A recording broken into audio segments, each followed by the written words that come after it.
कहते हैं मेहनत से कुदरत के भी फैसले बदले जा सकते हैं। अगर ऐसा है तो घास फूस के आशियाने में जी रही महुआ को कब मिलेगा इंसाफ। ये बिट्टी ए अरे मम्मी सोने दे। जा बिट्टी के बिन लिया बा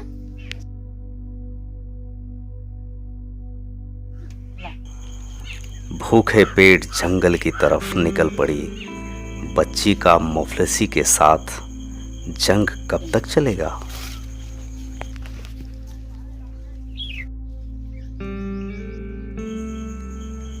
सूरज की तपिश में भी कोमल कदमों ने रुकना मुनासिब नहीं समझा।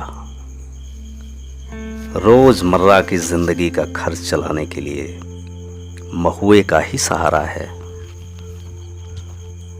विषम परिस्थितियां किसी को भी मजबूर बना देती हैं और इन परिस्थितियों से लड़ने वाला बन जाता है योद्धा। ऐसी लाखों महुआओं की जिंदगी को सोचकर दर्द बढ़ जाता है।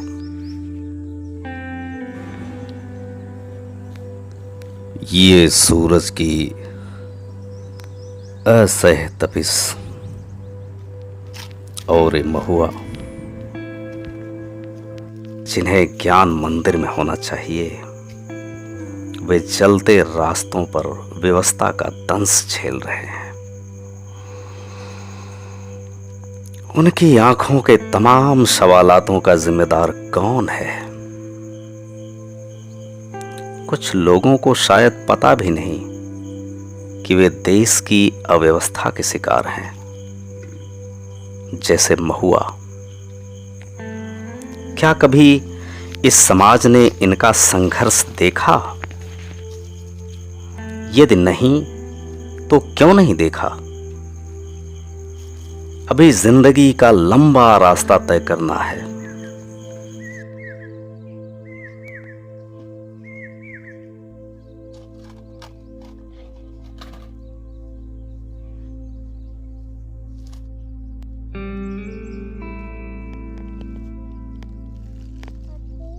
इस चिलचिलाती धूप में कोई मासूम बच्ची जलने को मजबूर है।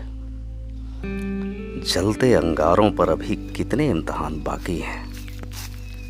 ये जुर्म का सफर कब खत्म होगा? भगवान, क्या किसी का इतना गरीब होना जरूरी है?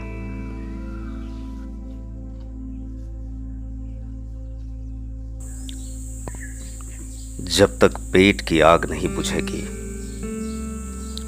तब तक लाखों करोड़ों महुआओं को ईंट भट्ठों पर, जंगलों में, सड़कों पर, कारखानों में भटकना ही पड़ेगा।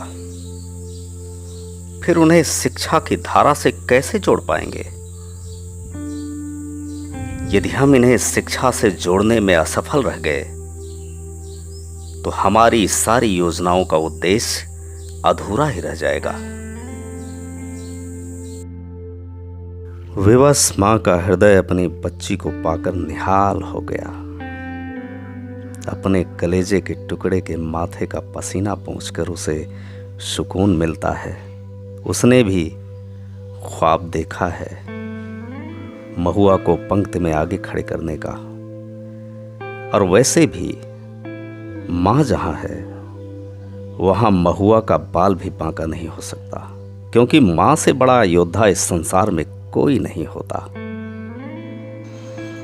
विवश मां के हाथ की एक सूखी रोटी पाकर भी वह खुश है।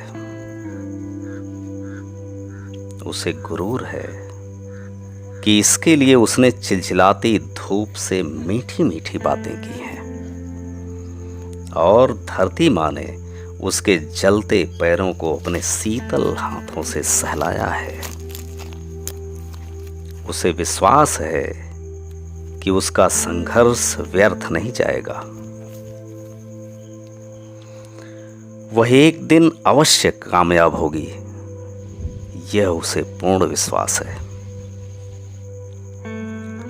शिक्षा ही वह मजबूत शस्त्र है जिससे सारे दुखों से छुटकारा पाया जा सकता है।